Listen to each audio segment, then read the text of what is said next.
जमीन के एक टुकड़े को लेकर आर्मेनिया और अजरबैजान चौथे दिन भी जंग के मैदान में डटे हैं। मिसाइल और टैंक से हमले हो रहे हैं, हर तरफ तबाही मची हुई है। आर्मेनिया ने अजरबैजान के एयरक्राफ्ट को मार गिराया। उसने आसमान में ही अजरबैजान के एयरक्राफ्ट को नष्ट कर दिया। उसके बाद आर्मेनिया ने अजरबैजान के हमले का वीडियो जारी किया। नागोर्नो काराबाख इलाके में रॉकेट लॉन्चर TOS-1 सिस्टम का भी इस्तेमाल किया जा रहा है।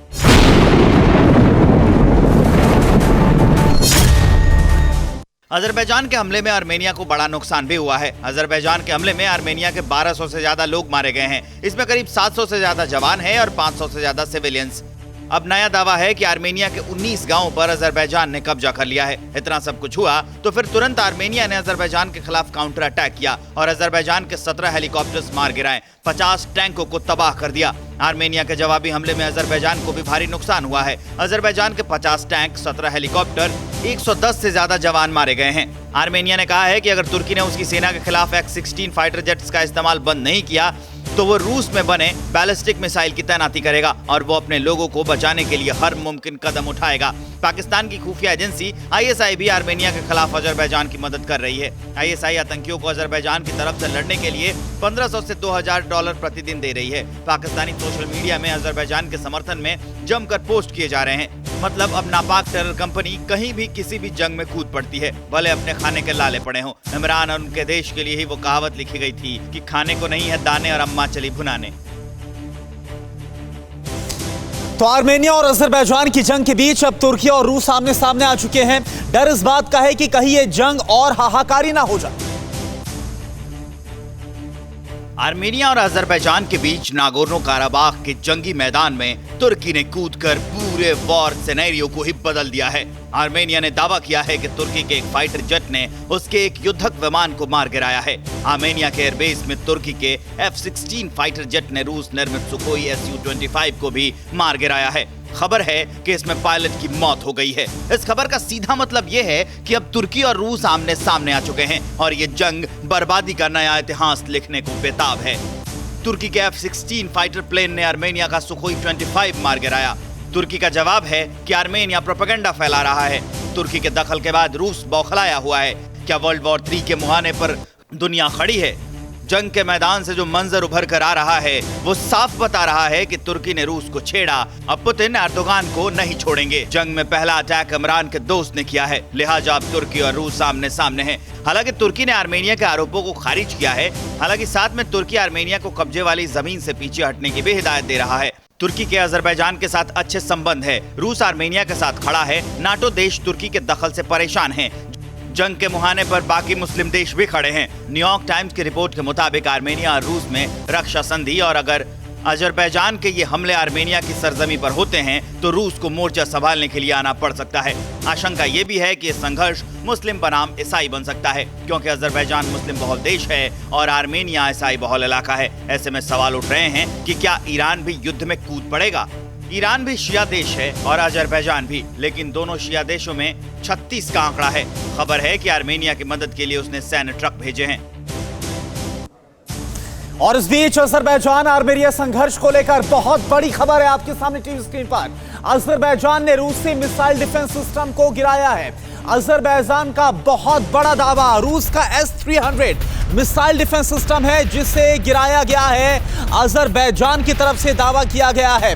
तो अजरबैजान और आर्मेनिया दोनों आमने सामने हैं 4 दिन। आज चौथा दिन है इस जंग का और इसी में अजरबैजान की तरफ से बहुत बड़ा दावा किया गया है। रूसी S-300 मिसाइल डिफेंस सिस्टम को मार गिराया गया है। अजरबैजान की तरफ से यह दावा। तो नागोर्नो काराबाख की जमीन पर खड़े दो दुश्मन एक दूसरे को मिटाने के लिए बेचैन हैं, जो बार बार संदेश दे रहे हैं कि ये वर्ल्ड वॉर का ट्रेलर है। हाथों की इस रफ्तार को देखिए और तोप में बारूद के इस गोले को भरने की जल्दबाजी को महसूस करिए। ये तस्वीरें हमें ये सोचने पर मजबूर करती हैं कि अजरबैजान और आर्मेनिया दोनों देश एक दूसरे को मिटाने के लिए कितने बेचैन हैं। अब तो ऐसा लगने लगा है कि यही दोनों देश कहीं उस विध्वंस की शुरुआत न कर दें जिससे पूरी दुनिया में मौत पसरने लगे, चारों ओर लाशें हों और रेडिएशन पूरी धरती खत्म कर दे, क्योंकि वर्ल्ड वॉर 3 मानवीय कल्पना से ज्यादा विध्वंसक होगा। ये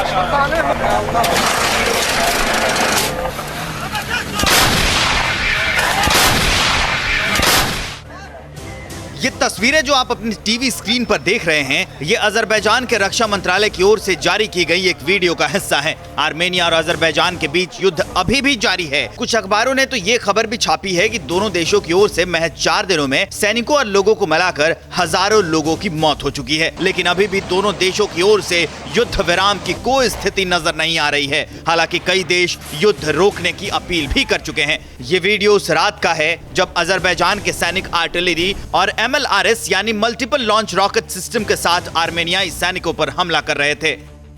ईरान की सीमा अजरबैजान और आर्मेनिया दोनों से ही सटी है, इसलिए इस लड़ाई को रोकने के लिए मध्यस्थता की बात ईरान ने भी की है। फिलहाल ये जंग थमती नजर नहीं आ रही। ऐसा लग रहा है जैसे आने वाले दिनों में अभी और भी भारी हथियारों से दोनों देशों की ओर से हमले किए जाएंगे और अभी और तबाही मचेगी। पूरी दुनिया इस मौत के खेल को देखती रह जाएगी। अगर रूस और अमेरिका इस आग में कूदे तो फिर वर्ल्ड वॉर की शुरुआत होगी।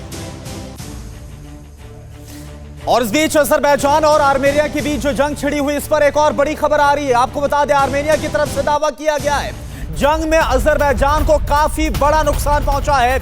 अजरबैजान के 72 UAVs, 7 हेलीकॉप्टर आर्मेनिया ने तबाह कर दिए हैं। यह दावा आर्मेनिया की तरफ से किया गया है। इसके अलावा आर्मेनिया ने एक और बड़ा दावा किया है कि 137 टैंक अजरबैजान के और साथ ही साथ सैन्य वाहनों को बर्बाद किया है। अजरबैजान के 790 सैनिक मारे गए हैं अभी तक की इस जंग में। आर्मेनिया की तरफ से ये बड़े दावे जो आपको हम बता रहे हैं, जंग में अजरबैजान के 1900 सैनिक घायल भी हुए हैं। तो आर्मेनिया की तरफ से अजरबैजान को लेकर ये वो तमाम दावे हैं जो 4 दिन के इस युद्ध में किए गए। और एक और बड़ी खबर आपको बता दें कि अब तुर्की खुलकर अजरबैजान के साथ उतर आया है, खुलकर अजरबैजान का समर्थन कर रहा है। हम किसी भी हद तक जाकर मदद करेंगे, ये बात क्लियर कर दी गई है तुर्की की तरफ से। आर्मेनिया के खिलाफ अजरबैजान के साथ अब खड़ा हुआ है तुर्की। तुर्की के विदेश मंत्रालय की तरफ से बहुत बड़ा बयान, जो भी जरूरी होगा हम करेंगे। तो तुर्की की तरफ से पहले संकेत और अब खुलकर अजरबैजान के समर्थन में जो बयान है वो दिया गया है। इन सब के बीच अगर बात करें चीन की, तो ड्रैगन ने जमीन के बाद अब आसमान से जासूसी का नया षड्यंत्र रच दिया है। आप जरा देखिए कि ड्रैगन ने कैसे रचा है अंतरिक्ष से जासूसी का नया जाल।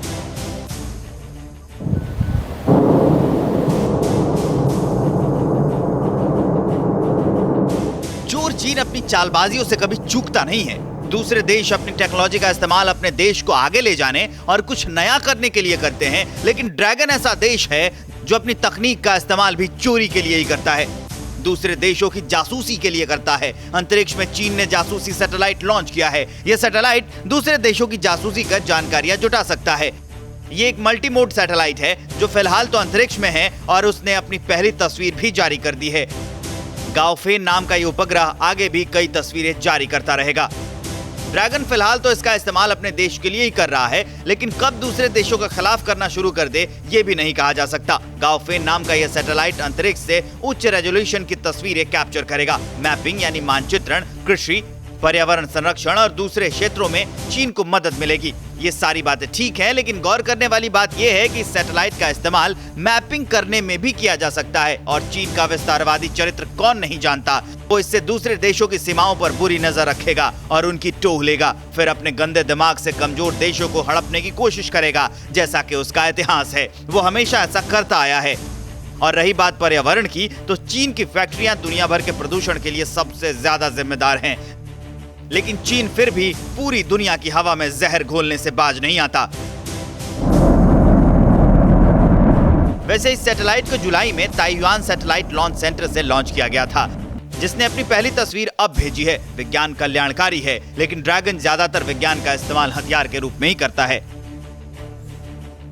और वहीं आर्मेनिया अजरबैजान के बीच छिड़े भीषण युद्ध को लेकर एक और बड़ी खबर। आर्मेनिया ने अजरबैजान के एयरक्राफ्ट को मार गिराया है और इस एयरक्राफ्ट को मार गिराने का जो नष्ट करने का वीडियो है वो भी सामने आया है। आसमान में ही अजरबैजान के एयरक्राफ्ट को नष्ट कर दिया गया आर्मेनिया की तरफ से। ये देखिए, ये तस्वीर हम आपको दिखा रहे हैं जो सबसे पहले सिर्फ और सिर्फ आप टीवी9 भारतवर्ष पर देख पा रहे हैं। ये तस्वीर आपके सामने, आसमान में अजरबैजान का एयरक्राफ्ट आर्मेनिया ने नष्ट किया है। और इसका पूरा वीडियो, पूरा फुटेज ये देखिए, आसमान में ही इसको टारगेट किया गया और उसके बाद जमीन पर आकर यह क्रैश हुआ।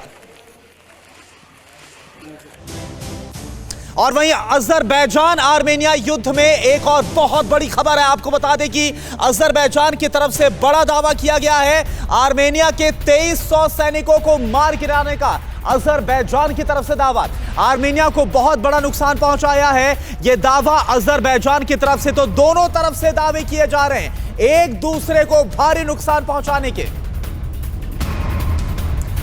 तो अजरबैजान की तरफ से आर्मेनिया को लेकर यह दावा किया गया है कि आर्मेनिया का बीते 4 दिन से जो भीषण युद्ध चल रहा है इसमें काफी बड़ा नुकसान हुआ है, काफी भारी नुकसान। और उधर आर्मेनिया दावा कर रहा है कि उसने कई टैंक, कई तोपे, कई हेलीकॉप्टर, यूएवीज को मार गिराया है। इन सब के बीच आपको बता दें कि वर्ल्ड वॉर 3 पर बहुत बड़ी खबर, आर्मेनिया ने अजरबैजान से बात करने से साफ तौर पर इंकार कर दिया है। रूस की बात करने की अपील को आर्मेनिया ने ठुकरा दिया है। यह आपको बता दें कि लगातार रूस के साथ साथ कई देशों की तरफ से, खुद अमेरिका के विदेश मंत्री की बात करें, माइक पॉम्पियो की बात करें, उनकी तरफ से भी बयान सामने आया था कि सुलह कर लेनी चाहिए। लेकिन आर्मेनिया और अजरबैजान अभी फिलहाल इस अपील पर कुछ भी सोच विचार करते नजर नहीं आ रहे और भीषण युद्ध को ही आगे बढ़ा रहे हैं।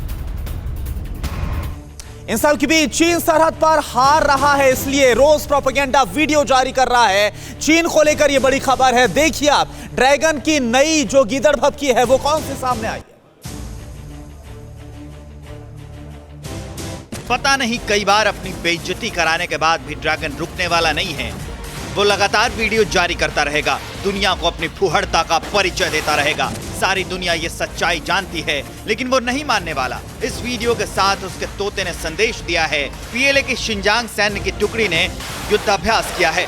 इस फर्जी ड्रिल में मिसाइल दागते हुए दिखाया गया है, उसमें गोलीबारी करते हुए भी दिखाया गया है। इस पूरे वीडियो में टैंक और मिसाइल को एक्शन में दिखाया गया है, जो शायद ये दिखाने की कोशिश है कि सर्दी के दिनों में पीएलए लड़ सकती है। चीन उधर इन करतूतों को करता है और फिर चीन का चमचा अखबार ग्लोबल टाइम्स उनकी ताकत का झूठा बखान करता है। अपनी आदत से मजबूर ड्रैगन गंदी हरकतों से बाज आने वाला नहीं है। पीएलए रोज एक्सरसाइज करे ना करे, लेकिन सुबह उठते ही वीडियो जारी कर देती है। इस वीडियो में भी पीएलए के सैनिकों को एक्शन में दिखाया गया है और लिखा गया है कि सैनिक युद्ध जीतने के लिए अपनी क्षमता और दृढ़ संकल्प को प्रदर्शित कर रहे हैं। हालांकि चीन का ये वीडियो कुछ समय के अंतराल के बाद आया है। इसके पहले जो वीडियो ग्लोबल टाइम्स ने जारी किया था, उसके साथ लिखा संदेश काफी चौंकाने वाला था। चीन ने लिखा था कि ये वीडियो अपने देश के इस्तेमाल के लिए है। इसका कहीं से कोई मतलब नहीं है कि चीन युद्ध चाहता है। ड्रैगन के तेवर नर्म पड़ गए थे, लेकिन हरकतें कहाँ मानने वाली हैं। अब की बार ठंड में अपनी ताकत दिखाने के लिए वीडियो जारी कर दिया है। मतलब साफ है कि ये बादल सिर्फ गरजने वाले हैं, बरस नहीं पाएंगे। ये ड्रैगन के डूबने से पहले की फड़फड़ाहट है। और इस बीच आर्मेनिया अजरबैजान के बीच छिड़ी जंग को लेकर और बहुत बड़ी खबर आ रही है। आपको बता दें खबर क्या है, आपके सामने टीवी स्क्रीन पर। आर्मेनिया अजरबैजान के बीच जंग को लेकर यह बहुत बड़ी खबर, बहुत बड़ी अपडेट जो इस वक्त हम आपको बता रहे हैं। अजरबैजान के लिए जंग लड़ने पहुंची पाकिस्तान आर्मी। पाकिस्तान ने यह पहले ही अपना समर्थन दे दिया था अजरबैजान को और कल ही टीवी 9 भारतवर्ष ने इस बात पर बहुत बड़ा खुलासा आपके सामने किया था और यह बात देखिए एकदम सच साबित हुई है। आर्मेनिया अजरबैजान के बीच जंग और अजरबैजान के साथ देने के लिए पाकिस्तान पहुंच चुका है। तुर्की भी जो कि अजरबैजान के साथ खड़ा हुआ है और पाकिस्तान की जो आर्मी है वो भी पहुंच चुकी है। और कल ही आपको टीवी 9 भारतवर्ष ने हमने बताया था पाकिस्तान जो कि अजरबैजान के साथ खड़ा हो गया। तो बहुत बड़ी खबर, आर्मेनिया और अजरबैजान के बीच जंग जारी है। 4 दिन से लड़ाई हो रही है और इसी में यह बड़ी खबर, पाकिस्तान की आर्मी पहुंच गई है अजरबैजान के खिलाफ, माफ कीजिएगा आर्मेनिया के खिलाफ अजरबैजान का साथ देने के लिए। और इस सब के बीच एक और बड़ी खबर आपको बता दें, दुनिया के 4 बड़े देश क्वाड के बैनर तले समंदर में चीन को उसकी औकात दिखाने की तैयारी कर रहे हैं। ड्रैगन को सबक सिखाना अब जरूरी हो गया है, क्योंकि उसने कई देशों के नाक में दम कर रखा है, अपने विस्तारवाद से पूरी दुनिया को परेशान कर रखा है। इसलिए एक ऐसे समूह की जरूरत भी है जो चीन को मुंहतोड़ जवाब दे सके। इसलिए 4 देश एक साथ आए हैं। ये देश मिलकर इंडो पैसिफिक क्षेत्र और दूसरे इलाकों में ड्रैगन पर नकेल कसेंगे। इन देशों में भारत, अमेरिका, ऑस्ट्रेलिया और जापान शामिल हैं। इन देशों की बैठक होनी है जिसमें इंडो पैसिफिक क्षेत्र को फ्री और ओपन बनाने के लिए कदम उठाने पर चर्चा की जाएगी। 6 अक्टूबर को इस पर बैठक हो रही है। इन चारों देशों के विदेश मंत्री टोक्यो में मिल सकते हैं। इस मीटिंग में दक्षिण चीन सागर के मैकोंग सब रीजन और इंडो पैसिफिक क्षेत्र में अंतर्राष्ट्रीय कानून, क्षेत्रीय स्थिरता और महामारी के बाद रिकवरी के लिए साथ काम करने के तरीकों पर भी चर्चा होगी। हो सकता है कि आगे क्वाड समूह का विस्तार किया जाए। इससे पहले अमेरिका के एक अधिकारी ने साफ किया था कि क्वाड का उद्देश्य सिर्फ चीन से मिल रही चुनौतियों से निपटना नहीं है, बल्कि हर क्षेत्र में एक दूसरे का सहयोग करना है। इसलिए क्वाड में दूसरे देशों को शामिल करने की संभावना को खारिज नहीं किया जा सकता। चारों लोकतांत्रिक देश इस बात की चर्चा करेंगे कि कैसे कोरोना वायरस की महामारी के साथ मिलकर लड़ा जा सकता है, पारदर्शिता को प्रमोट कर गलत जानकारी को खत्म किया जा सकता है, क्षेत्र के नियम व्यवस्था की रक्षा कैसे की जा सकती है। इस पहल से हर क्षेत्र में चीनी दादागिरी खत्म होगी। तेजी से बदलते इस दुनिया में अपने डिजिटल डेटा को सुरक्षित रखना भी बहुत बड़ी चुनौती है। इस मीटिंग में डिजिटल कनेक्टिविटी और सिक्योर नेटवर्क की अहमियत पर भी चर्चा होगी, जैसे 5G जनरेशन नेटवर्क को कैसे प्रमोट किया जा सकता है। चीनी टेलीकॉम कंपनी हुआवे पर अमेरिका में चीनी सरकार के लिए जासूसी का आरोप लगाकर उसे पहले ही बैन कर दिया गया था। क्या आप पर भी बरपा है जालसाजी का कहर? सपने टूटे आपके, न घर के न घाट के।